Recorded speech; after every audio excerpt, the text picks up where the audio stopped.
4 प्रकार की मुक्तियां भागवत में बताई गई, 5 प्रकार की। कपिल देवभूति संवाद में 5 मुक्तियां बताई गई हैं। ध्यान से सब लोग सुनो।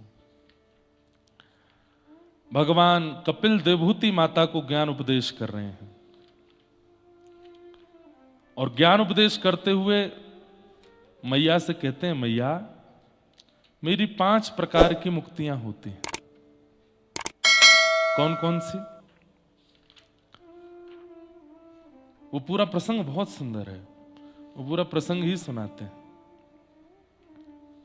कपिल देवभूति संवाद, जिसे सांख्य शास्त्र कहते हैं, इसका एक बार हमने विस्तार निरूपण दत्त धाम नासिक में मास कथा में किया था। तो वहीं भगवान कहते हैं, जो ये देने वाले बैठे हैं ऊपर मुक्तिनाथ, 5 प्रकार की मुक्ति है कि सालोक्य सामीप्य शास्ति, कि सालोक्य शास्ति सामीप्य, सारूप्यम एकमत्युत, दीयमानं न गृह्णन्ति, बिना मत्सेवनम जना। सबसे पहली मुक्ति क्या है? तो कहते हैं सालोक्य, भगवान के लोक की प्राप्ति हो जाना। आपने अपने भजन साधन और भक्ति से मृत्यु के उपरांत उस लोक की प्राप्ति। अच्छा, एक बात स्पष्ट कर दें कि मुक्ति प्राप्त करने वाला पुनर्जन्म नहीं लेता। मुक्ति प्राप्त करने वाले को पुनः इस संसार में नहीं आना पड़ता, और यदि वो आएगा तो कब आएगा? जब ठाकुर जी स्वयं अवतार लेकर के आएंगे, तब उसको लेके आते हैं साथ में। जैसे जय विजय को भगवान रावण कुंभकर्ण बना करके लाए, ऐसे ही भगवान समस्त वैकुंठ में निवास करने वाले, गोलोक धाम में निवास करने वाले, साकेत में निवास करने वाले अपने प्रिय भक्तजनों को, जिनको मुक्ति मिल चुकी है, अपनी लीला में ही उनको लेकर के आते हैं। बाकी उनको पृथ्वी पर नहीं आना पड़ता। या फिर कभी कभी भगवान अपने किसी भक्त को आचार्य बना करके पृथ्वी पर भेजते हैं कि जाओ तुम भक्ति का, ज्ञान का थोड़ा प्रचार करो, जिसमें आद्य गुरु शंकराचार्य भगवान, श्रीमद रामानुजाचार्य भगवान, श्री रामानंदाचार्य भगवान, श्रीमद वल्लभाचार्य भगवान, ये जितने भी आचार्य हुए, ये सब भी भगवान ने भेजे इनको। तो मुक्ति का पहला अर्थ ये समझ लीजिए कि पुनर्जन्म नहीं होता मुक्ति प्राप्त करने वाले का। और मुक्ति कैसे मिलती है? उसमें बहुत भाव बताए गए, लेकिन एक बहुत स्पष्ट भाव कहा गया, अंते नारायण स्मृति, अंत में हरि का स्मरण। अंतिम श्वास चल रही हो और उसी समय मुख से नारायण, हरि, कृष्ण, माधव, गोविंद, गोपाल, राधा, कोई भी नाम, भगवान नाम यदि अंतिम श्वास में निकल जाए, मुक्ति निश्चित है। अब अंत में नाम निकले, उसके लिए क्या करना पड़ेगा? बोलो जीवन भर बोलो। जीवन भर बोलोगे तो ही अंत में निकल पाएगा, नहीं तो जन्म जन्म मुनि जतन कराही, अंत राम कही आवत नाई। अंत में राम नहीं निकलता मुख से। अंत में राम नाम निकले, अंत में नारायण निकले, अंत में हरि निकले, उसके लिए जीवन भर बोलना पड़ेगा। इसलिए हमारे यहां कहते हैं जपते रहो, जपते रहो, जपात सिद्धिर, जपात सिद्धिर, जपात सिद्धिर न संशय। दूसरी बात, मुक्ति किनको मिलती है? यहां भागवत जी में 2 मुक्ति के विधान बताए गए हैं। कौन बताता है पता है? वृत्रासुर। वृत्रासुर, स्तुति सुनी है सब लोगों ने, कथा भी सुनी है वृत्रासुर की। तो वृत्रासुर जब देवताओं से युद्ध कर रहा था तो सारे राक्षस भाग गए, युद्ध नहीं कर रहे थे। तब वृत्रासुर उनको कहता है कि 2 प्रकार के लोगों की मुक्ति होती है। पहले कौन? जो जीवन भर हरि नाम गा करके अंत में हरि नाम उच्चारण कर लें और अंतिम श्वास में भगवान नाम ले लें, उनकी मुक्ति होती है। दूसरे, जो अपने देश, समाज, परिवार, राष्ट्र और धर्म के लिए प्राण त्यागते हैं, उनको मुक्ति मिलती है। चाहे भारत हो, चाहे नेपाल हो, चाहे कोई भी देश जहां उनके सैनिक निष्ठापूर्वक अपने देश की सुरक्षा में खड़े रहते हैं और भगवान ना करे किसी कारणवश उनकी जब देश रक्षा में मृत्यु होती है तो उन्हें मुक्ति मिलती है। तो ये 2 मुक्ति के प्रमाण हैं। तीसरा मुक्ति का कारण बताते हैं स्वभाव मधुर रखा हो जीवन भर, इतना अच्छा स्वभाव रखा हो, सबसे प्रियता से बोलना, सबके साथ में किसी के साथ छल कपट आदि आदि दोषों से ना युक्त होना, उसको भी मुक्ति मिलने की संभावना होती है। मुक्ति तो मुक्ति जिसको मिलती है, पहला उसको क्या मिलता है? सालोक्य। पहली मुक्ति है लोक। अगर आप राम उपासक हो तो आपको साकेत धाम मिलेगा। अगर आप कृष्ण राधा कृष्ण युगल उपासक हो तो आपको गोलोक धाम मिलेगा। यदि आप नारायण उपासक हो तो आपको वैकुंठ मिलेगा। ये 3 लोक हैं, इनमें कोई अंतर नहीं है, ये इंटरकनेक्टेड हैं तीनों लोक। कभी कभी गोलोक धाम के लोग साकेत भी घूम के आते हैं, वहां राम जी का दर्शन करके आते हैं मधुर। कभी कभी साकेत धाम वाले गोलोक धाम भी हुआते हैं, वहां पे बाल कृष्ण प्रभु का दर्शन करे आते हैं। और कभी कभी तो देवता भी इधर उधर चले जाते हैं। गोलोक धाम वाले ठाकुर जी साकेत धाम चले जाते हैं, साकेत धाम वाले यहां पर आते हैं। कितना अच्छा लगता होगा कि अब जैसे गोलोक धाम में हमारे स्वामी कौन? भगवान कृष्ण। अब वो सबको कहते होंगे बढ़िया सजाओ गोलोक धाम को। बोले क्यों? राम जी आ रहे हैं आज। अब देखने वालों को कितना सुख मिलता होगा। एक ही है दोनों, वही राम है वही कृष्ण है, और एक जैसे ही रूप हैं, एक जैसे ही नेत्र हैं, एक जैसी हंसी, एक जैसा रूप रंग, सब कुछ। और जब राम जी आते हैं तो श्री कृष्ण उनकी आरती करते हैं, सब भक्तों से, सब भक्तों का परिचय देते हैं। देखो ये काठमांडू ते आयो है, ये पोखरा ते आयो है, ये बंबई से आयो है। इसकी वैसे स्थिति तो नहीं थी मुक्ति वाली, लेकिन ठीक है, अंत में नारायण नाम निकल गया था तो हमने दे दी। और ये मैया है, बहुत बढ़िया बढ़िया प्रसाद बनाती है। राम जी को ठाकुर जी घुमा रहे हैं गोलोक धाम में, सिया जी को किशोरी जी श्री राधा रानी लेकर के जा रही हैं। वहां यमुना जी भी हैं, गिरिराज जी भी हैं, श्री वृंदावन भी। और ये जो वृंदावन, यमुना जी, गिरिराज जी पृथ्वी के है ही नहीं, ये गोलोक धाम से ही पधारे हैं। श्री गिरिराज जी, और श्री गिरिराज जी पहले हिमालय में पधारे, हिमालय से फिर व्रजधाम पधारे। यमुना जी हिमालय में पधारी, हिमालय से फिर व्रजधाम में पधारी। पर वृंदावन तो स्वच्छंद पृथ्वी पर पधारा, वृंदावन 84 कोस धाम में। तो इस प्रकार गोलोक धाम किनको मिलता है? जो कृष्ण उपासक हैं। साकेत किनको मिलता है? जो राम उपासक हैं। और वैकुंठ किनको मिलता है? जो नारायण उपासक हैं। पर इसमें कदापि भेद मत रखिएगा। हम लोग कई बार ऐसा भेद रख लेते हैं, अरे हमको गोलोक धाम मिलेगा, हमको तो राम जी प्रिय हैं। नहीं, तीनों लोग आसपास ही हैं, इंटरकनेक्टेड हैं, जा सकते हो। जैसे हम लोग कभी बद्रीनाथ चले जाते हैं, अयोध्या चले जाते हैं, जगन्नाथ चले जाते हैं, ऐसे ही जा सकते हैं आपस में। सब दर्शन नारायण के भी होंगे, राम के भी होंगे, कृष्ण के भी होंगे, पर मूल उपासना से एक लोक मिलता है। तो पहला मुक्ति का क्या स्वरूप है? सालोक्य, लोक की प्राप्ति होती है।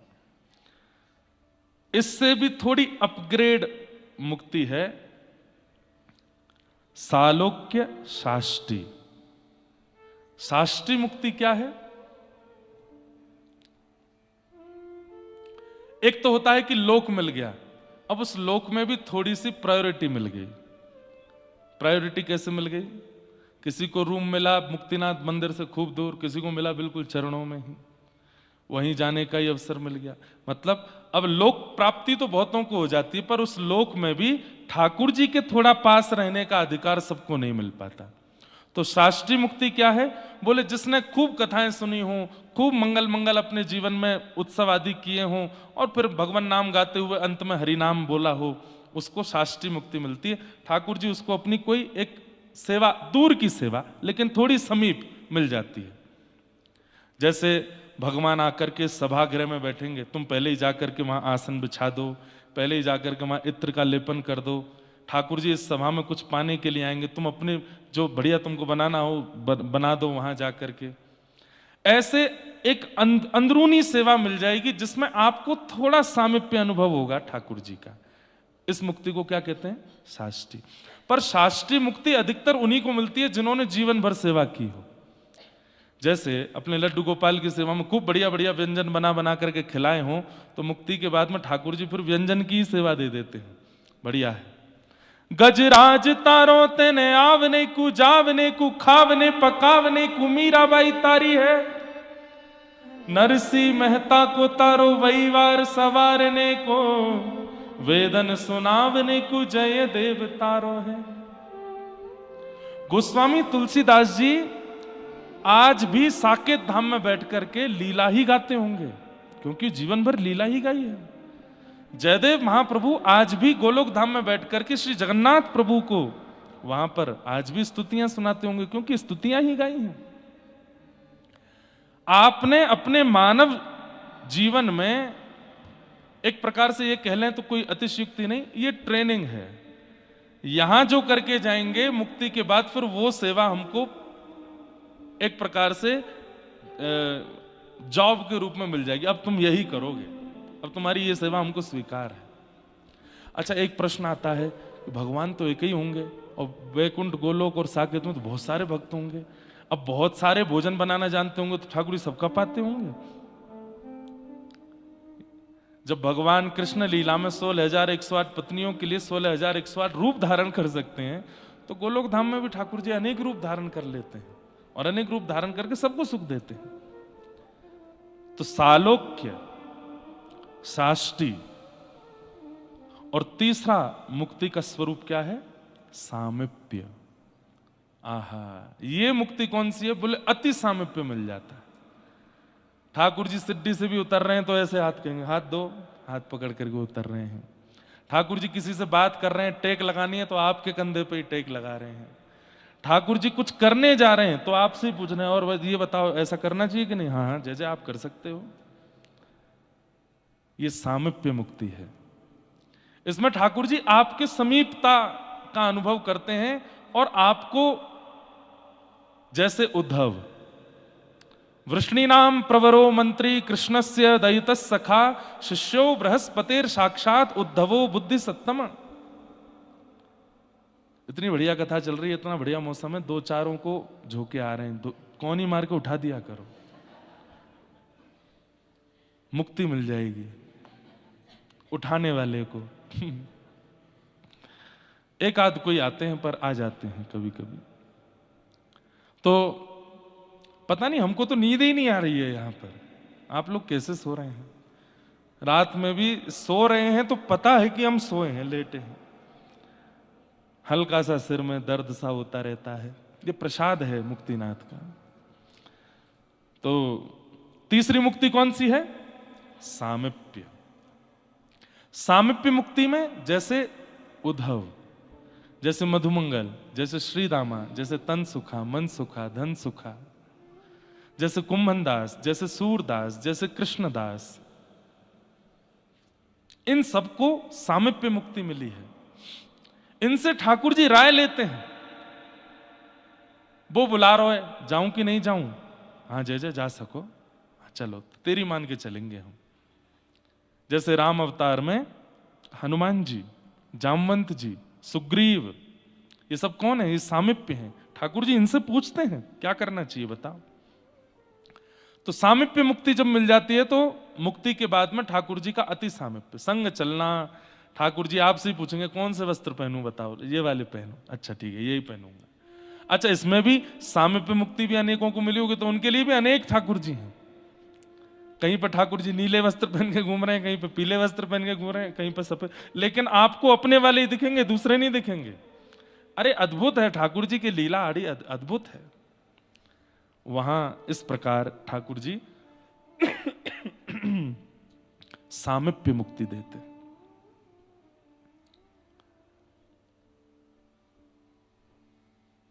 कभी स्वयं गाएंगे, आपसे कहेंगे नाचो, आप नाचोगे, फिर तान दे दे करके गाएंगे, फिर कहेंगे अब तुम गाओ हम नाचते हैं। ये सामिप्य मुक्ति। सामिप्य मुक्ति किनको मिलती है? जो जीवन भर भगवत सेवा और गुरु आज्ञा का पालन करते हैं, उनको सामिप्य मुक्ति मिलती है। सामिप्य कब मिलती है? अगर मैं, मान लीजिए मैं एक वक्ता हूं, मेरे साथ में सीमित लोग ही रहते हैं समीप में, लेकिन मेरे समीप रहने वाले किसी एक के बारे में मुझे कहें भैया महाराज जी आपके संग रहने लायक ये व्यक्ति है, इसको आप संग रखा करो, ये बहुत अच्छा है, ये इसके अंदर ये कला है, ये गुण है, कथा में और अच्छा आनंद होगा। आप इतनी यात्राएं करते हैं, इसको संग रखेंगे तो। कहा किसने? मेरे समीप रहने वालों ने उसके बारे में मुझसे कहा, तो मैंने उसको अपना सामीप्य दे दिया। चलो तुम भी आओ भाई, भक्ति पथ की आगे कथाओं में तुम भी सेवा करो। आचार्य और गुरुजन ठाकुर जी के ऑलरेडी समीप ही हैं। जब वे आपकी गुहार लगाते हैं कि नाथ इसको समीपता दो, तब ठाकुर जी उसको सामीप्य देते हैं। तो सामीप्य मुक्ति में आचार्य प्रसन्नता बहुत आवश्यक है। गुरु प्रसन्न, आचार्य प्रसन्न, हरिजन प्रसन्न, संत प्रसन्न, भगवत भक्त प्रसन्न, ब्रजवासी प्रसन्न, धामवासी प्रसन्न, यदि आपसे हो जाएंगे तो ठाकुर जी की सामीप्य मुक्ति मिलेगी। उसके लिए उनको प्रसन्न करना बहुत जरूरी है। कई लोग ठाकुर जी को तो खूब प्रसन्न करते हैं, पर ठाकुर जी जिस धाम में रहते हैं वहां के धामी लोगों की खूब निंदा करते हैं। वृंदावन अच्छा है, राधा रमन जी बहुत अच्छे हैं, राधा वल्लभ जी के दर्शन बहुत मधुर हैं, बिहारी जी के, पर गोस्वामी जन तो ऐसे हैं, ब्रजवासी जन तो ऐसे हैं, वहां तो ऐसा होता है, धाम में ऐसा होता है। बताइए, पंडा लोग लूटते हैं, पकड़ लेते हैं। जगन्नाथपुरी जाते हैं, अब आपके संग थोड़ी, वहां तो सब, वहां भाई है ही ऐसा, वो प्रेम है उनका। अब वहां पंडा जी सीधे, वो 2 छड़ी सी रहती है उनके हाथ में, सिर पर मारेंगे, इधर आओ आरती करो, आरती भीतर की आरती करो, आरती कर दे, 500 रुपये चढ़, 500 नहीं 2 और चढ़ाओ इस पर। हमारे पूज्य नाना जी कहते थे, लाला देख, धाम में तुमको जीवन भर तो रहना नहीं है, 1 दिन 2 दिन 5 दिन 7 दिन 9 दिन के लिए गए हो, इसमें जितना धन निकलता है ना, ये वही धन है जो तुम्हारे पूरे परिवार और तुम्हारी बुद्धि को विकृत करने वाला है, इसलिए जो निकल जाए उसको निकाल दो। और ये सब धामी लोग जो हैं, ये उसी धन को निकलवाते हैं जो हमारा विकार करने वाला है। तो भले ही कैसा भी हमने दृश्य देख लिया, संसार में जो नहीं होता वो हमने धाम में देख लिया, तो भी निंदा मत करो, नहीं तो सामीप्य मुक्ति नहीं मिलेगी। सामीप्य मुक्ति के लिए तो उनके समीप रहने वालों को प्रसन्न रखो, उनके समीप रहने वालों को राजी रखो, जो नित्य नाम गाते हैं, नित्य कथा करते हैं, नित्य ठाकुर जी के भाव में रहते हैं, ऐसे संत जनों में उनको प्रसन्न रखो। हम कहीं भी कथा करते हैं, संतों को आमंत्रण देते हैं, उनको बुलाते हैं, दंडवत प्रणाम करते हैं, उनके चरण दबाते हैं, उनके पास बैठ के कुछ सेवा कर, क्यों? वो प्रसन्न हो जाए। उनकी प्रसन्नता से ही सामीप्य मुक्ति मिल सकती है।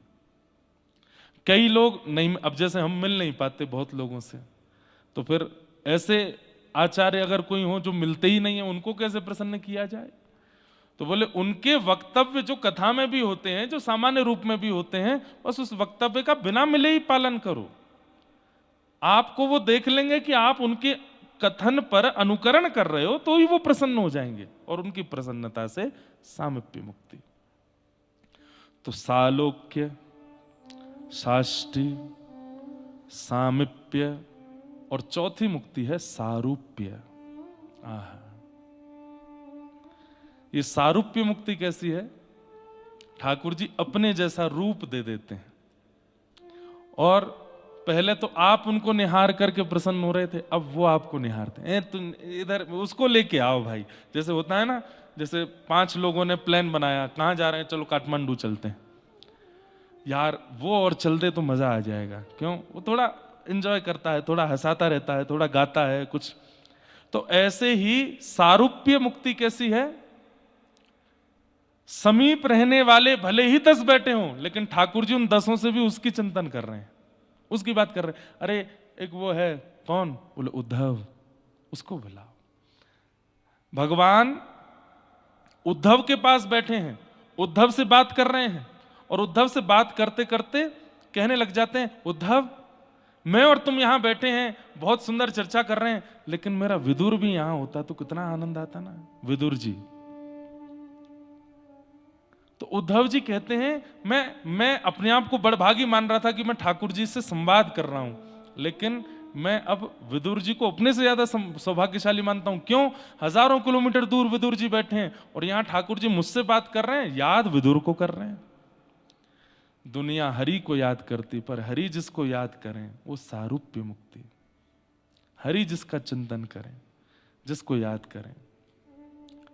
श्री पंढरपुर में रामकृष्ण हरि कीर्तन चलता है।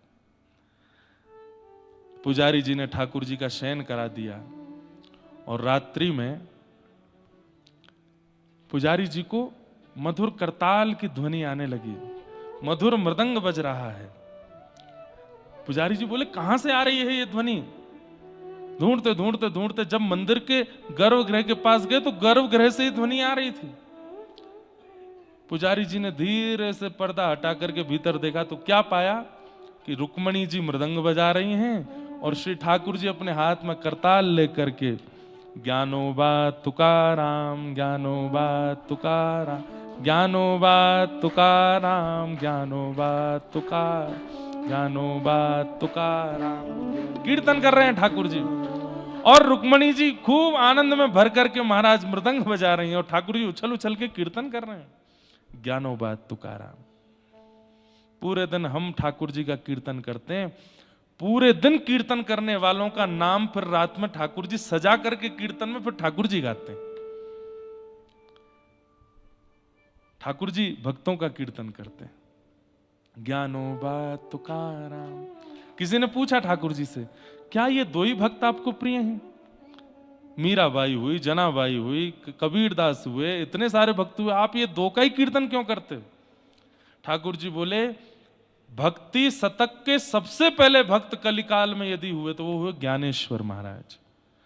और भक्ति शतक के जो 100 साल आए थे भक्तों के, जिसमें केवल भक्ति हुए थे, उसी बीच में सारे भक्त हुए जितने भक्तों के हम चरित्र सुनते हैं। उन 100 साल में सबसे पहले भक्त हुए ज्ञानेश्वर और सबसे 100 वर्ष के अंतिम भक्त हुए तुकाराम जी। ठाकुर जी बोले इन दोनों का नाम लेता हूं, बीच में सब आ जाते हैं, सबका नाम आ जाता है। ठाकुर जी हरिस्मरण, भक्त स्मरण करते हैं और ऐसे भक्त स्मरण करने वाले भक्तों को सारूप्य मुक्ति मिलती है। अच्छा एक बात बोलूं, इन मुक्तियों का अनुभव मृत्यु के बाद तो होता ही है, पर कई बार जीवित अवस्था में भी होने लगता है। जैसे सालोक्य मिल गया। सालोक्य मिल गया मतलब जन्मे थे मुंबई में, जन्मे थे दिल्ली में, जन्मे थे कहीं और, लेकिन कुछ समय बाद धाम मिल गया, सालोक्य मुक्ति मिल गई, लोक मिल गया जीते जी। फिर दूसरी मुक्ति कौन सी है? साष्टी। अब धाम तो मिल गया, वहां पर भी भगवान के किसी मंदिर या किसी भक्त की सेवा मिल गई।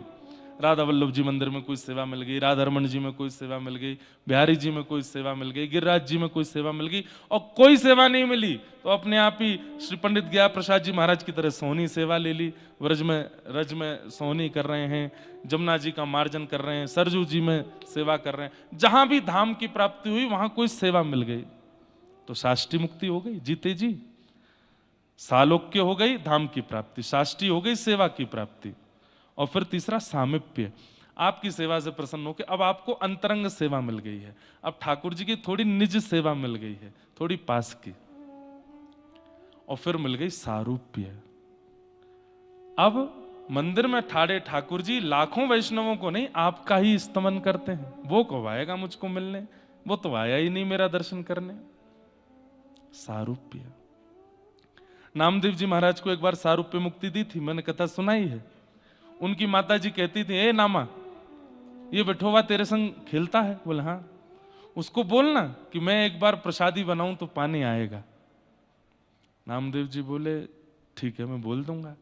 तो एक दिन नामदेव जी ठाकुर जी से बोले, मेरी मैया बहुत पीछे पड़ती है कि आप एक बार प्रसाद पाने जाओ। ठाकुर जी बोले मैं प्रसाद पाने जाऊंगा तो यहां मंदिर में दर्शन कौन देगा? तो बोले आप तो अंतर्यामी हो और आप तो अनेक रूपाए विष्णवे प्रभ विष्णवे, अनेक रूप धारण कर सकते हो, एक रूप से यहां खड़े हो जाओ, एक रूप से प्रसाद पाया हो। ठाकुर जी बोले ऐसा नहीं होता, हम जिस रूप में यहां खड़े हैं उसी रूप से जाएंगे प्रसाद पाने। तो बोले अब क्या करें? तो बोले एक काम करो नामा, तुम मेरे ही रूप जैसे हो गए हो, सबको तुम अलग रूप में दिखते हो पर तुम मुझे मेरे ही जैसे दिखते हो। अब एक काम करो, मैं तुम्हारे घर जाता हूं प्रसाद पाने, तुम आके यहां खड़े हो जाओ। और श्री विठोबा नीचे आ गए, नामदेव जी खड़े हो गए। जैसे खड़े हुए ठाकुर जी ने एक बार देखा, बिल्कुल विठोबा जैसी झांकी हो गई, और ठाकुर जी बलैया ले रहे, कितना बढ़िया लग रहा है मेरा नामा। अब ध्यान रखना, बोले क्या? सुबह सुबह 3:30 बजे मंगला आरती होगी, तुम्हारी नींद पूरी नहीं हुई होगी, तब भी तुमको उठा दिया जाएगा, इसलिए आंखें खोल लेना, उबासी मत लेना। दूसरा, पंचामृत से अभिषेक कराया जाएगा, दूध घी दही सब तुमको डाला जाएगा, जब शहद पड़ेगा तो जीभ में पानी आ जाएगा, उसको खा मत जाना। कहीं तुमने जीभ निकाली, पुजारियों ने देख ली तो जीभ पकड़ लेंगे तुम्हारी, आज तक तो निकाली नहीं, आज कैसे निकली? तीसरा, इतने सारे भक्त दुख दर्द सुनाने के लिए आएंगे कि सबकी सुन लेना, कर्म से सबको मिलेगा जो मिलना है, सबकी इच्छा पूरी करने मत बैठ जाना यहां खड़े होके, डामाडोल हो जाएगा संसार पूरा, ठीक है? और ऐसा कह करके नामदेव जी बोले मैं तो फंस गया, बोले फंसे नहीं, अब खड़े रहो, मैं जा रहा हूं प्रसाद पाने। ठाकुर जी गए, नामदेव जी की मैया के हाथ से बनी खूब बढ़िया पकवान पाके आए, और खूब पा रहे हैं चकाचक। मैया बोली आपको जल्दी होगी? नहीं, कोई जल्दी नहीं है, आज मंदिर में दूसरे की ड्यूटी लगी है। मैया बार बार कहे नामा नहीं आया, बहुत देर हो गई, नामदेव नहीं है। बोले आज नहीं आएगा वो। क्यों? बोले आज वही खड़ा है मेरी जगह पर। कैसी लीला करते हैं ठाकुर जी। बंधु, हम तो सुन के ही आनंदित हो जाएं, हम तो अनुभव करके ही आनंदित हो जाएं, हमारे संग हो ये संभव नहीं है, हो जाए तो बहुत बड़ी कृपा है। ठाकुर जी बोले चलो मैया प्रसाद हो गई, अब मैं नामदेव का दर्शन तो करके आऊं, कैसा लग रहा है। सौल ओढ़ करके, बिल्कुल अपना रूप छुपा करके, बस नेत्र नेत्र खुले हैं ठाकुर जी के, ऐसा पूरा ढक करके, और गए मंदिर में। लाखों की तादाद में लोग खड़े हैं, पीछे लाइन में ठाकुर जी भी खड़े हैं, चल रहे हैं धीरे धीरे, पीछे धक्का दे रहे हैं लोग, जल्दी चलो। ठाकुर जी कहना चल रहे हैं ना, चल करके ठाकुर जी जैसे ही गर्भगृह में पहुंचे, नामदेव जी खड़े, बिल्कुल हिल डुल नहीं रहे, जैसे ठाकुर जी रहते वैसे ही। ठाकुर जी बोले आई मजा, आनंद आयो? इतने में नामदेव जी बोले अब यहां आ जाओ। बोले नहीं, अब तू ही खड़ा रहे यहाँ पे, मैं नहीं आ रहा।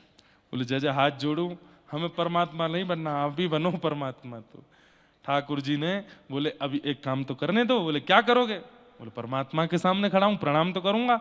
और ठाकुर जी ने जैसे ही प्रणाम किया, नामदेव जी के नेत्र सजल हो गए। जय जय सब क्यों करते हैं आप? बोले तुम सब भक्त ही तो मेरे प्राण हो, तुम सब भक्ति ही तो मेरा जीवन हो। मेरा यश गा गा करके, मेरी कथाएं सुन सुन करके, मेरे नाम गा गा करके मेरा दर्शन करते हो, मुझे लाड लड़ाते हो, मेरी सेवा करते हो, तुम सब मेरे आराध्य हो। इसलिए एक समय आने पर जब तुम्हारी स्थिति ऊंची हो जाती है तो मैं परमात्मा होके भी तुमको प्रणाम करता हूं। सारूप्य। तो जरूरी नहीं कि मृत्यु के बाद ही ये मुक्ति मिलती है, ये जीवित अवस्था में भी मिल जाती है। सारूप्य, सालोक्य, साष्टी, सामिप्य, सारूप्य और अंतिम मुक्ति एकत्वम। एकत्वम मुक्ति का मतलब क्या है? अब आप अलग नहीं हो, आप ठाकुर जी में ही विलीन हो जाते हो। फिर जो ठाकुर जी देख रहे हैं वो आप देखते हो, जो ठाकुर जी बोल रहे हैं वो आप सुनते हो, जो ठाकुर जहां जा रहे हैं, श्री जी के साथ जो लीला कर रहे हैं, गोपियों के साथ जो लीला कर रहे हैं, मतलब जब श्याम सुंदर चलते हैं तो असंख्य भक्त उनके चित्त में होते हैं जो एकत्वम हो चुके हैं, और उनके भीतर ही बैठ करके, जैसे अभी मैं देख रहा हूं, ये मैं जो है ना, ये सारे भक्त ही बोलने लगते हैं, वो ठाकुर जी के अंदर से ही सब देखने लगते हैं और ठाकुर जी की लीला का अनुभव करने लगते हैं। वो दो नहीं रहते, फिर एक ही हो जाते हैं, एकत्वम। ये अंतिम मुक्ति पांचवी, और इन पांचों मुक्ति को प्रदान करने की सामर्थ्य कलिकाल में इनकी है, जिनकी शरण में हम बैठे हैं, मुक्तिनाथ भगवान। इन पांचों के जो प्रदाता हैं, इन पांचों के जो दाता हैं, इन पांचों को देने का जो सामर्थ्य रखते हैं, उनकी शरण में हम आए। जो प्रिय लगी हो पांचों में से बोल दो जाके, नाथ सालोक्य दे दो, सारूप्य दे दो, साष्टी दे दो, सामिप्य दे दो, एकत्वम दे दो। कोई भी आपके पास, इन पे छठवीं और कोई चीज नहीं है, इनसे आपको फैक्ट्री चला दो बोले वो क्या होता है? हम पे 5, भाई दुकानदार पे जितनी साड़ी होंगी उतनी तो दिखाएगा, इन पे 5 ही हैं और ये 5 ही दे सकते हैं आपको। तो इन 5 का भाव आप इनसे कह सकते हो और इनके द्वारा प्राप्त हो जाएगा। लेकिन अब आती है एक अलग बात। नीचे भगवान इसी श्लोक में कहते हैं, दीयमान न गृहणंती बिना मत से वन जना।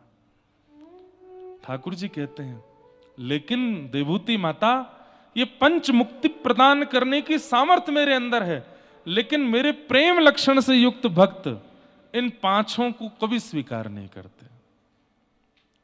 मेरे इन 5 मुक्तियों को देने पर भी वो हाथ खड़े कर देते, नहीं चाहिए नाथ, हमें नहीं चाहिए। दीयमान न गृहणंती, वो इसको भी नहीं मांगते। वो मेरे अति प्रिय भक्त होते हैं। बोले उनको क्या देते हो? ठाकुर जी, उनको तो मैं खुद को देता हूं, सर्वस्व दे देता हूं। उनसे तो फिर मैं, अब उनको क्या है उनकी संग स्थिति, वो वर्णन का विषय नहीं है। समझ में आई बात? इन पंच मुक्तियों को सुन के इच्छा तो हो गई होगी कि ये वाली बढ़िया है, ये वाली अच्छी है, ये वाली अच्छी है, लेकिन अंत में भगवान क्या कह रहे हैं? लेकिन मेरे प्रेम लक्षण से युक्त जो भक्त होंगे वो इन 5 की याचना कभी नहीं करेंगे, वो ये भी नहीं मांगेंगे। वो केवल एक चीज मांगते हैं, क्या?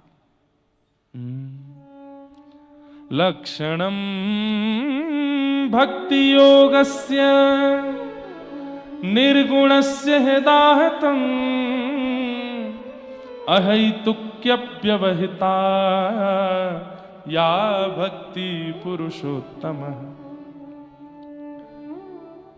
वो केवल और केवल मेरा भजन मांगते हैं और कह देते हैं मिलना नहीं, आप मिलना नहीं, हम भजन करें, हम साधन करें, हम आपको याद करें, हम आपकी याद में तड़पें, हम आपको खूब लाड़ लड़ा में नाच सब कुछ हो, आप मिलना नहीं, हमको करने देना। ये बहुत ऊंची स्थिति है बंधु, ये सुन ही लीजिए, कर पाना बहुत मुश्किल है। हमें नहीं चाहिए, बस आप रोने दीजिए, तड़पने दीजिए, केवल हमारे चित्त में और अच्छी अच्छी भक्ति करने का क्रम करने दीजिए, उसके बदले हमें फल रूप में कुछ मत दीजिए। ये बस हमारी क्रिया है, हमें लगे रहने दीजिए आपकी सेवा में, नहीं चाहिए हमें आपसे कुछ। हम वो स्थिति तक कर लें जिससे आप प्रकट हो जाते हो, लेकिन आप प्रकट मत होना। हम कर लें, आप कहीं प्रकट हो गए तो प्रकट होने पर आपको देखने पर ऐसा लगेगा अब विश्राम हो गया, अब मेरी क्रिया विश्राम हो गई। नहीं, हमें विश्राम नहीं चाहिए, हम करते रहें। बंधुओं, कई बार गंतव्य से ज्यादा सुंदर मार्ग होता है, गंतव्य से ज्यादा आनंद। अब देखो, आप लोग मुक्तिनाथ आए, मैं भी पहली बार आया, मैंने भी कभी नहीं देखा मुक्तिनाथ, लेकिन गंतव्य में जितना चिंतन बना यहां पहुंच के उतना नहीं बना। जैसे वृंदावन से चले मुक्तिनाथ जा रहे हैं, कैसा होगा, पहाड़ होंगे, वहां पर कैसे भगवान होंगे, शालिग्राम जी होंगे। फ्लाइट में बैठ गए काठमांडू के लिए तो भी सोच रहे हैं अब बस थोड़ी दूर और है, कैसा लगेगा रास्ता, रास्ता कैसा होगा, गंडकी मैया कैसी होंगी, वहां चक्रांकृत शालिग्राम जी कैसे सुंदर सुंदर होंगे।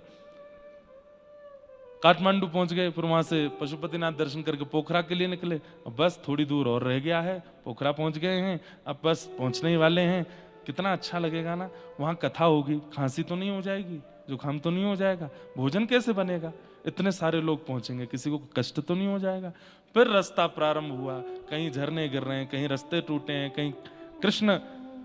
अब देखो, दुनिया की सारी नदियां अपने रूप में है, लेकिन गंडकी का नाम ही है कृष्ण गंडकी, वो है ही कृष्ण वर्ण की, कृष्ण वर्ण की ही है, इसलिए यहां काली गंडकी बोलते हैं, लेकिन मूल रूप उनका कृष्ण गंडकी।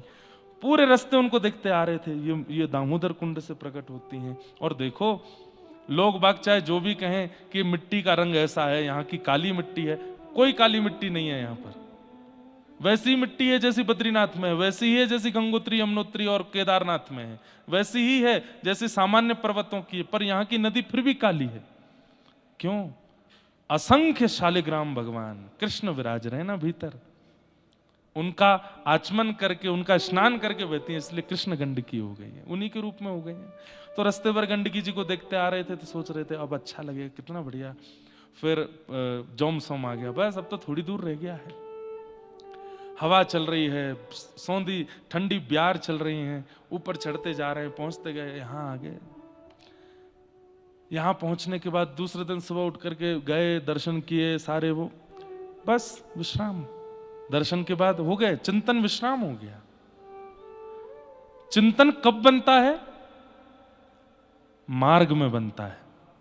गंतव्य की प्राप्ति के बाद चिंतन बनता है, पर बनाना पड़ता है, सहज नहीं बनता। अब रोज हमको चिंतन बनाना पड़ रहा है, लेकिन मार्ग में सहज चिंतन बन रहा था। तो प्रेम लक्षण भक्त वाले वो कैसे होते हैं? वो ठाकुर जी से कहते हैं, नाथ हमको मार्ग में ही रहने दो, हमको गंतव्य मत दीजिए, क्योंकि गंतव्य मिलने के बाद एक स्थिरता आ जाएगी, फिर क्या करेंगे हम। दीयमान न ग्रहणन्ते। आहा, मीराबाई कहती हैं, चाकर रहसूं बाग लगासूं, नित उठ दर्शन पासूं। चाकर रहसूं बाग लगासूं, नित उठ दर्शन पासूं। हे वृंदावन री कुंज गलिन में, वृंदावन री कुंज गलिन में, हरि की लीला। नारद भक्ति सूत्र में नारद जी कहते हैं गोपियां, और ठाकुर जी भी कहते हैं वो गोपियां, उन्हें मुक्ति नहीं चाहिए। प्रसिद्ध कथा है, भगवान को एक बार बुखार चढ़ा था, तो नारद जी अश्वनी कुमार वैद्यों से पूछते हैं कि क्या औषधि दें ठाकुर जी को। तो अश्विनी कुमार कहते हैं किसी भक्त की चरण रज इनके माथे से लगाओ, इनकी जीभ पर थोड़ी सी डाल दो, ठीक हो जाएंगे। बोले भक्त कैसा होना चाहिए? जो बोले 24 घंटे इनका स्मरण करता हो, ऐसे भक्त। तो नारद जी की सबसे पहले दृष्टि रुक्मणी जी पे ही पड़ी। बोले आप 24 घंटा इनके संग रहती हो, आप ही अपनी चरण रज दे दो। कैसी बात कर रहे हो नारद आप, भगवान को अपनी चरण रज दूंगी मैं? ध्रुव प्रहलाद आदि भक्तों के पास गए नारद जी, उन्होंने भी मना कर दिया। अरे आपको पता है कितने जघन्य नरक में जाना पड़ता है, भगवान को कमर दिखाना, पीठ दिखाना पाप है, चरण पसार के बैठना पाप है, अपनी चरण रज देना ये तो महापाप है। लेकिन जब व्रज की गोपियों को पता चला कि कृष्ण की पीड़ा चरण रज देने से दूर होगी, तो दौड़ दौड़ करके गोपियां गईं और जाकर के यमुना जल में अपने पैर गीले करके खूब सारी रज लगा करके पैरों को रगड़ रगड़ करके पोटलियां बांध बांध करके असंख्य पोटलियां नारद जी को दे दी। बोले ले जाओ, कृष्ण के माथे से लगा देना, मुख से लगा देना, और बाकी रुक्मणी जी को दे देना, रख लेंगी, कल को कुछ भी हो कृष्ण को हमारी रज लगा दिया करे चरणों की। नारद जी बोले आपको पता है परमात्मा को चरण दिखाना भी पाप है, आप उनको रज दे रही हो चरण की, कितने जघन्य नरक में जाना पड़ेगा। बोले हमें ही तो जाना पड़ेगा ना, चली जाएंगी, कृष्ण पीड़ा में नहीं रहेंगे ना, बस उनको पीड़ा में नहीं देखना है, हम नरक चली जाएं वो हमको स्वीकार है। ऐसा कौन हो सकता है? हम दुनिया के लोग कहते हैं नाथ ये घर भी आपका, गाड़ी भी आपकी, पत्नी भी आपकी, बच्चे भी, किसी दिन ठाकुर जी घर आके कहें लाओ चाबी दे दो,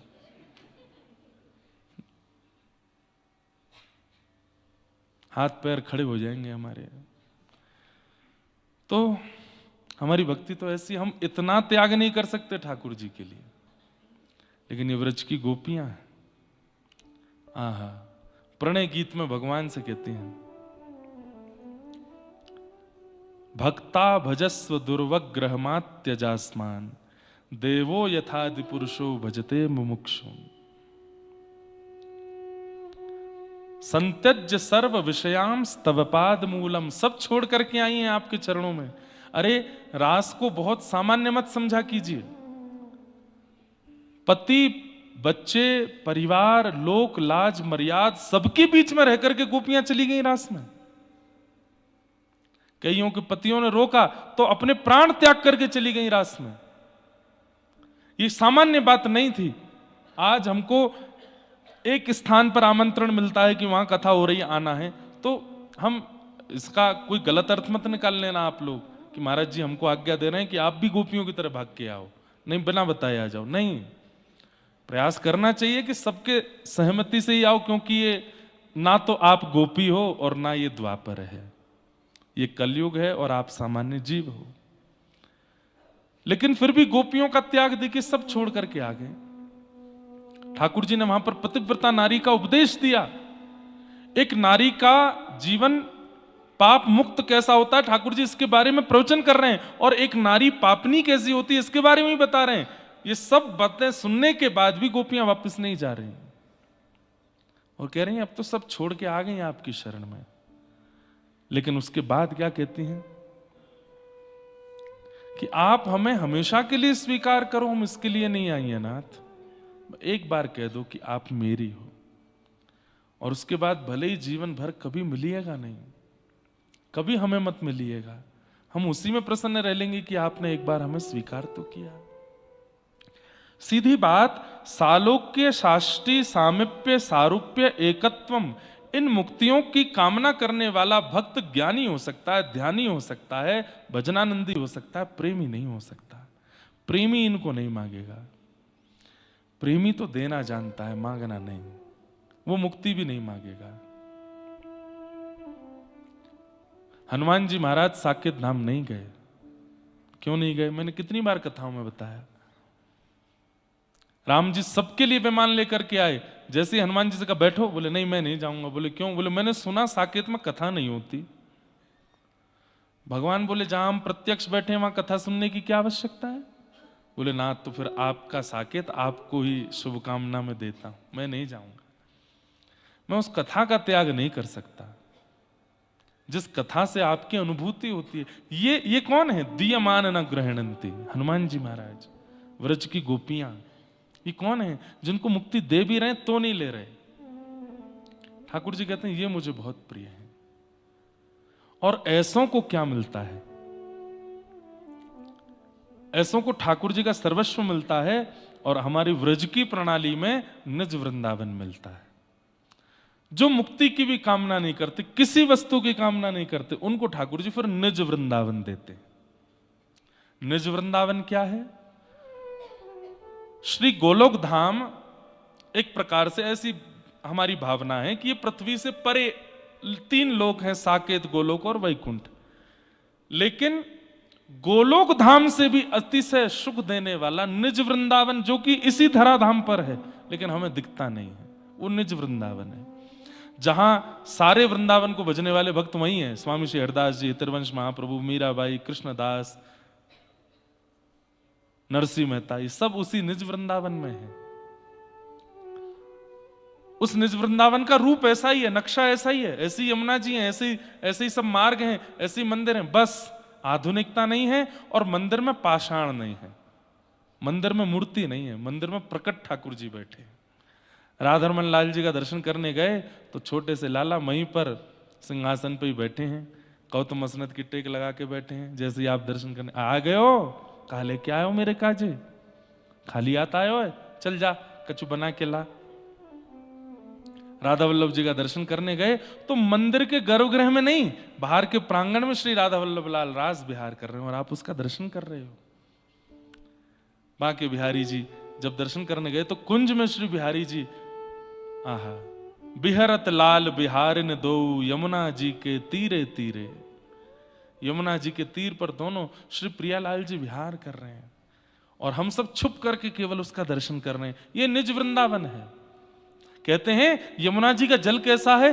बोले केसर, कुमकुम, कपूर और सुंदर सुंदर सुगंधित द्रव्यों से युक्त श्री यमुना जी का जल, और जैसे ही पान करो तो ऐसा लगता है मानो जैसे अमृत आ गया हो।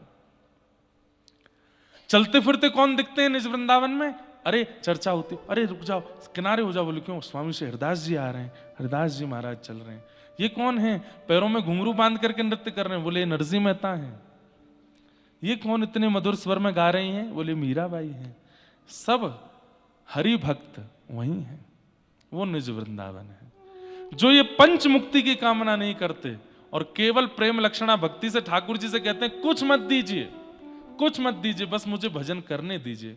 मेरा कोई गंतव्य का मतलब अंत, मेरा अंत नहीं है। मैं भक्ति को अंत के लिए नहीं कर रहा हूं, गंतव्य के लिए नहीं कर रहा हूं। हाँ, आप दिख जाया करो, आप अनुभव करा, पर तुरंत चले जाया करो। विरह दीजिए मुझे विरह में रहना है। मेरी इस भक्ति का कभी विश्राम ना हो, मेरी इस सेवा का कभी विश्राम ना हो, मेरे स्मरण का कभी विश्राम ना हो, मेरे प्रेम का कभी विश्राम ना हो। ये सदा बना रहे। प्रेम बहुत कठिन है बंधुओं, इसीलिए हमारे व्रज रसिक गाते हैं, प्रेम नगर की डगर है कठिन रे। मुक्तिनाथ से भी ज्यादा कठिन है। यहां आने में आपको रास्ते टूटे फूटे मिले, लैंडस्लाइड मिले, कई जगह झरने मिले, हिल रहे हैं महाराज, सिर से लेकर के पैर तक की सारी नसें उलझ गईं, इतना हिली गाड़ी यहां आने में। लेकिन इससे भी दुर्गम रास्ता है प्रेम का। प्रेम नगर की डगर है कठिन रे, बटोही न करना बसेरा, पग बढ़ा हो न जाए अंधेरा, पग बढ़ा। बहुत लगभग सालों बाद ये पद याद आया है आज। हो प्रेम नगर की डगर है कठिन रे, बटोही न करना बसेरा। कई बार हमारे शुभ चिंतक हमको कष्टदायी लगने लगते हैं। वही हुआ, नारद जी गए, भगवान क्षीर सागर में पड़े हैं। अच्छा, भगवान की भी अद्भुत बात है, या तो बैठेंगे इतनी ऊंची पहाड़ी पे आके, या जाएंगे नीचे समुद्र में घुस के। बीच का समतल स्थान तो हमारे लिए छोड़ रखा है। ऐसी जगह नहीं बैठते जहां सहजता से मिले, ऐसी जगह केवल एक ही है, वृंदावन, जहां ठाकुर जी बीच में बैठे हैं। नहीं तो कहीं पे पहाड़ पे बैठे हैं, कहीं समुद्र में बैठे हैं। नारद जी पहुंच गए, जाकर के खड़े हो गए, वहीं खड़े होकर के कीर्तन करने लगे। भगवान ने जैसे ही देखा कि नारद जी आए, तो नारद जी तो बहुत बार आते थे, हर बार ठाकुर जी ऐसे पौड़े पौड़े ही उनका कीर्तन सुनते थे, और बताओ कैसे क्या हालचाल, सब ठीक। लेकिन आज ठाकुर जी उठे, लक्ष्मी जी चरण दबा रही थी, बोले रुको, नारद आए, मैं लेके आऊं। तो जैसे ही शेषनाग से उतरने लगे तो लक्ष्मी जी बोली, नारद जी इतनी बार आए, आप कभी इतना तो नहीं करते कि उठ के जाओ लेके आओ। तो बोले, जब व्यक्ति बीमार हो जाता है तो उसको सहारा देना पड़ता है। आज नारद बीमार हो गया है, अभिमान हो गया है इसको। वो कैसे बोले, अभी पता चलता है। नारद जी आए, आकर के बैठे। ठाकुर जी, आइए आइए, अरे मेरे नारद आए हैं, थोड़ा शेषनाग के बगल में एक छोटे शेषनाग और लगाओ, इनको बैठा। बैठो। नारद जी बैठ गए। ठाकुर जी बोले, सब ठीक, आनंद में। कहाँ थे, बहुत दिन से नहीं आए थे। यही तो चाह रहे थे, ये प्रश्न हो कहाँ थे, तो पूरी कथा सुनाऊं। हिमालय पर गया था तप करने के लिए। अच्छा, आरती उतारो नारद जी की, कामदेव को जीत करके आए हैं। ठाकुर जी ने और चढ़ा दिए। अच्छी बात है, बस थोड़ा समझाया। और नारद जी का ये अभिमान ठाकुर जी को प्रिय नहीं लग रहा है। ठाकुर जी बोले, चिकित्सा होनी चाहिए। और जैसे ही निकले हैं क्षीर सागर से बाहर, एक सुंदर नगरी, और उस सुंदर नगरी में जाकर के जब देखा, पूछा कौन की नगरी, नाम बताया। बोले, आज यहाँ के राजा की जो पुत्री है उसका स्वयंवर होना निश्चित है, सब आए हुए हैं। नारद जी बोले, हमको क्या, हम तो जाके राजा को बस आशीर्वाद दे आते हैं। राजा के पास गए, राजा को आशीर्वाद दिया। राजा ने कहा, मेरी पुत्री है, उसको भी आशीर्वाद दो। बोले, हाँ बुलाओ। नारद जी का अभी तक भी ऐसा कोई भाव नहीं था कि मन कहीं विचलित हो जाए, अभी तक भी अपना मन अपने वश में ही था। जैसे ही विश्व मोहिनी आई, उसका नाम ही विश्व मोहिनी है, उसका रूप देखते ही नारद जी तो मन ही मन सोचने लगे, कल स्वयंवर होने वाला है। बोले हाँ, हमारा भी ब्याह नहीं हुआ है, भजन बहुत कर लिया, साधन बहुत कर लिया, तप भी बहुत कर लिया, कामदेव को भी जीत लिया, सब कुछ तो कर ही लिया जो एक साधक अपने जीवन में करता है। अब ये भी ट्राई कर लेते हैं, थोड़ा विवाह कर लेते हैं। और विश्व मोहिनी के ऊपर मन आ गया कि अब ब्याह करना है। लेकिन विश्व मोहिनी की दृष्टि तो संत की जैसी थी, वो तो संत मान करके नारद जी को प्रणाम कर रही। नारद जी बोले इस भेष में तो ये हमसे ब्याह नहीं करेगी। तो बोले भगवान को मैंने आज तक इतने कीर्तन भजन किया, आज तक कुछ मांगा नहीं, आज मांगता हूं। दोबारा लौट करके शीर सागर गए। भगवान बोले आइए आइए। नारद जी कैसे आए, अभी तो गए थे। भगवान मैंने आपका इतना भजन कीर्तन किया, इतनी तपस्या की, इतना साधन किया, इतना व्रत किए, इतने नियम किए, आज तक आपने मुझे कुछ नहीं दिया। तुम तो प्रेमी भक्त हो ना, दिया मानम ना ग्रहणंती, तुम तो कुछ लेते ही नहीं हो, तुम तो कुछ मांगते ही नहीं हो। मैं देना भी चाहूं तो मना कर देते हो, इसलिए फिर मैंने सोचा तुम्हारे जैसे भक्त कुछ याचना तो करते नहीं, फिर क्या दूं। नहीं आज मेरी याचना है। अरे तुम मांगो ना, मुझे तो बहुत प्रसन्नता है कि तुम मांग रहे हो। आज नारद जी मांग रहे हैं, मांगिए, क्या चाहिए। बोले आपके जैसा रूप दे दो मुझे। भगवान बोले कारण। बोले कारण विश्व मोहिनी से विवाह करना है। अब हम भी गृह गृहस्थी बसाएंगे अपनी। सब कर लिया आपने, ये भी कर ले थोड़ा। ठाकुर जी बोले ठीक है जाओ। नारद जी गए, बानर का रूप दे दिया ठाकुर जी ने। उनको तो लग रहा था कि उनका अच्छा रूप है, और शंकर जी के दो गण और आ गए थे साथ में, वो उनकी झूठी बड़ाई बड़ाई किए जा रहे थे पीछे खड़े खड़े। अरे भाई इतने राजकुमार आए हैं पर इनसे सुंदर कोई नहीं जो आगे चल रहे हैं। जो नारद जी को और विश्वास हो रहा था कि मेरे को ठाकुर जी जैसा ही रूप मिल गया है। सभा में जाकर के बैठ गए, वो दो गण पीछे ही बैठे। भैया हम तो गलती कर दी, आके हमारा तो पत्ता कट जाएगा, यहीं विश्व मोहिनी यहीं आकर के माला पहना जाएगी, और कोई है ही नहीं, इनके लायक कोई नहीं है। और इतनी बड़ाई की, इतनी बड़ाई की, नेत्र तो देखो ठाकुर जी के जैसे नेत्र है, नासिका तो देखो, केश तो देखो, नारद जी अपने केश संभाले, बढ़िया लग रहे हैं, सुंदर। प्रमाण भी मिल रहा है कि विश्व मोहिनी स्वीकार करेगी। लेकिन विश्व मोहिनी जैसे ही आई, स्वयंवर के राजाओं की पंक्तियां देख रही थी, और जिस पंक्ति में नारद जी बैठे थे, नारद जी को देखा तो इतने क्रोध में भर गई कि मेरे स्वयंवर में बानर बुलाया है। उस पंक्ति में ही नहीं गई जिसमें नारद जी बैठे थे, और सब राजाओं के पास भ्रमण करती हुई इतने में ही राजभवन में प्रवेश करते हैं भगवान। आहा, शंख चक्र गदा पद्मधारी कमल नयन ठाकुर जी मंद मंद मुस्काते हुए जैसे ही सभा में पहुंचे, विश्व मोहिनी गई, जाकर के भगवान के गले में जयमाल पहना दी। नारद जी देख रहे थे,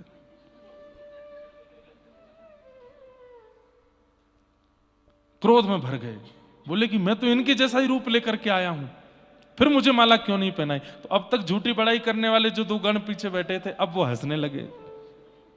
क्या बात है, क्यों हंस रहे हो?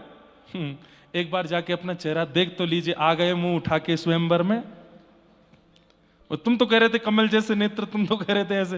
बोले हम तो जबरदस्ती, ऐसा होता है ना कई बार, जैसे घर में बहन कभी सब्जी वब्जी बनावे, भाई को परोसे, और सब्जी बनी हो बिल्कुल बेकार, भाई आहा मास्टर शेफ जन्मी हमारे घर में, तो क्या बनाया है ये, इसको कहते ब्याज स्तुति। वह स्तुति भी कर रहे हैं लेकिन व्यंग मारते हुए, और वो जानती है कि मैंने अच्छा नहीं बनाया, लेकिन फिर भी भाई बोलता है पिताजी पाके तो देखिए, आत्मा तृप्त हो जाएगी, भूख मर जाएगी जीवन भर के लिए आपकी, ऐसा भोजन बनाया है। तो ऐसे ही बड़ाई कर दी थी। नारद जी ने जाकर के जब देखा, और अपना मुख देख करके जब देखा, कपि जैसा मुख, बंदर जैसा मुख, वहीं सामने से भगवान रथ में बैठ करके विश्व मोहिनी के साथ आ रहे थे। नारद जी सामने खड़े हो गए, नेत्र लाल पड़ गए, आंसू गिरने लगे। क्या जीवन में कभी कुछ मांगा था आपसे मैंने? कभी कुछ नहीं मांगा। आज जीवन में एक वस्तु मांगी, वो भी नहीं दी आपने। जिस प्रकार मैं व्याकुल हुआ हूं एक स्त्री के लिए,